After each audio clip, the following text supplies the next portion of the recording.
यूं तो बनारस घाट अपनी खूबसूरती के लिए बहुत प्रचलित है, पर घाट के किनारे कई राज लिए बैठे हैं। ये कहानी शुरू होती है बनारस के घाट के पास बने ममता निवास से, जहाँ प्रिया लाल जोड़े में ममता के घर उसकी बहू बनकर आती है। आओ आओ बहू, घर को अपने पैरों से पवित्र करो। ममता घर की दहलीज पार कर ही रही होती है कि अचानक एक बहुत गंदी सी बास पूरे घर में फैल जाती है।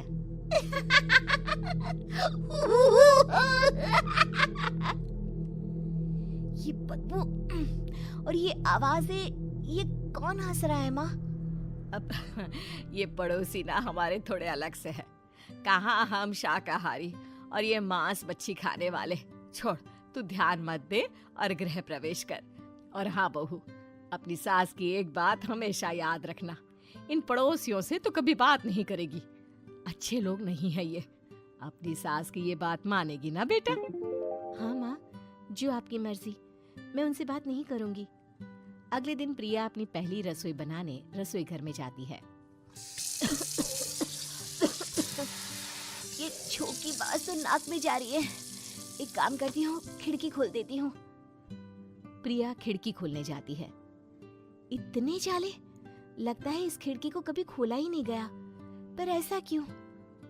ओह, नॉन वेज की स्मेल आती होगी ना। 2 मिनट के लिए खोल लेती हूँ, फिर बंद कर दूंगी। प्रिया खिड़की खोलती है। खिड़की खोलते ही उसकी नजर सामने वाले घर की खिड़की पर पड़ती है, जहाँ एक लड़की खड़ी होती है, हाथों में मेहंदी, लाल रंग की साड़ी, बिल्कुल सजी धजी, मानो प्रिया की तरह ही वो भी नई नवेली बहू हो। वो प्रिया को देखकर मुस्कुराती है। हे भगवान, माँ ने तो इनसे बात करने को मना किया था। प्रिया फौरन ही खिड़की बंद कर देती है और तवे पर चढ़े रोटी की ओर देखने लगती है, पर वहाँ रोटी न होकर मछली पड़ी होती है। ये क्या? पहली ही रसोई में इतनी बड़ी गलती। हे भगवान, अब मैं क्या करूं?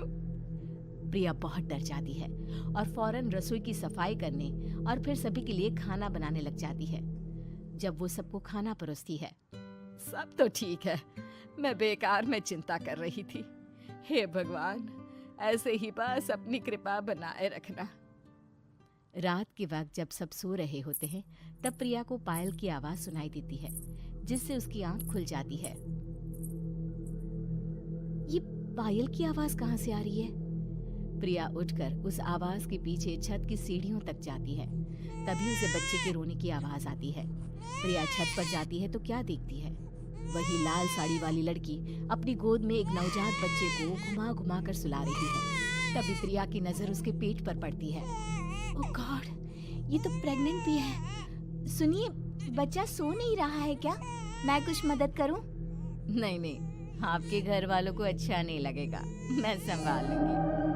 स्नेहा की गोद से बच्चा हाथ मारकर प्रिया की गोद में आने को छटपटाने लगता है। दोनों घर अगल बगल में बने होने के कारण प्रिया उस बच्चे को गोद में ले लेती है। प्रिया के पास आते ही वो सो जाता है। बच्चे का वो स्पर्श रात भर प्रिया भूल नहीं पाती और अगली सुबह वो छत पर कपड़े सुखा रही होती है। तभी उसे एक औरत इशारा करके बुलाती है। स्नेहा कह रही थी बाबू तुम्हारी गोद में आते ही सो गया। मैं गौरी, स्नेहा की माँ हूँ। बहू, घर आना, बाबू को खिला भी लेना।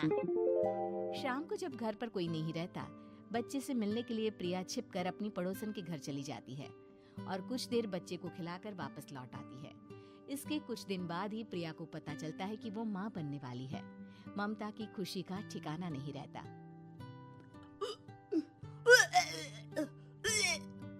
माँ जी, पता नहीं क्यों उल्टी आ रही है। प्रिया भागती हुई वॉशरूम में जाती है तो हरे और लाल रंग की उल्टी करती है। उस उल्टी में से कीड़े निकलते हैं। ये क्या? खून और ये कीड़े! माँ! माँ! प्रिया की आवाज सुनकर ममता दौड़ कर आती है, पर बेसिन में कुछ नहीं होता। प्रिया हक्की बक्की रह जाती है। ये सब क्या हो रहा है? प्रिया घबरा जाती है और अपने कमरे में जाकर सो जाती है। डर के कारण वो इतनी थक जाती है कि उसकी आंख लग जाती है। तब उसे ऐसा लगता है उसके पेट पर मानो कोई बैठा हुआ हो। कौन हो? प्रिया के पेट पर एक 5 महीने की बच्ची बैठी हुई थी, जो बुरी तरह जली हुई थी। माँ, तुम ही मुझे लाई ना अपने पेट में? मैं तुम्हारी माँ नहीं हूँ। कौन हो तुम? माँ, देखो मैं जल गई बुरी तरह से। 6 महीने पेट में रहने को भी मुझे नहीं मिला। सहला दो ना माँ। बचाओ, बचाओ, माँ। ममता दौड़कर कमरे में आती है। प्रिया की बातें सुनकर वो सब समझ जाती है। तू कहीं बगल वाले घर में तो नहीं जाकर आई ना बहू? मुझे माफ कर दो, मैं गई थी माँ। उस घर में सब मरे हुए हैं बहू। कई साल पहले स्नेहा उस घर में बहू बनकर आई थी।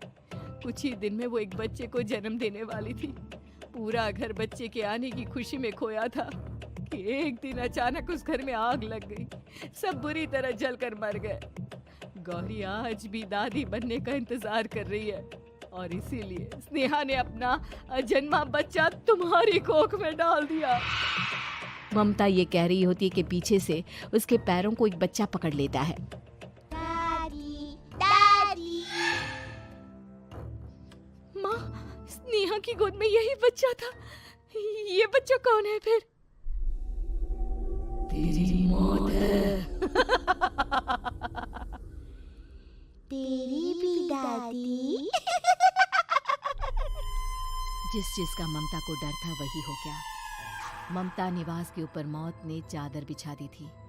प्रिया का पेट ऐसे बढ़ जाता है मानो 9 महीने का हो।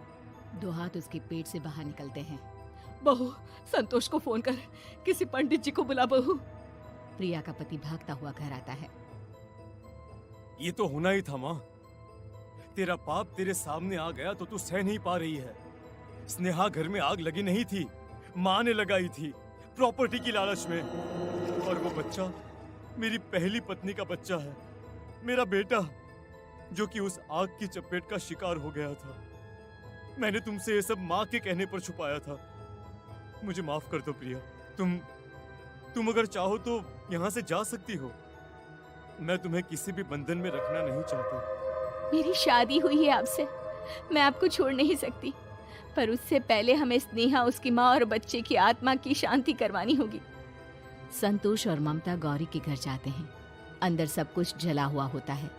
जमीन पर जली हुई लाशें बिखरी हुई थी। ममता रो रो कर अपनी करने की माफी गौरी से मांगती है।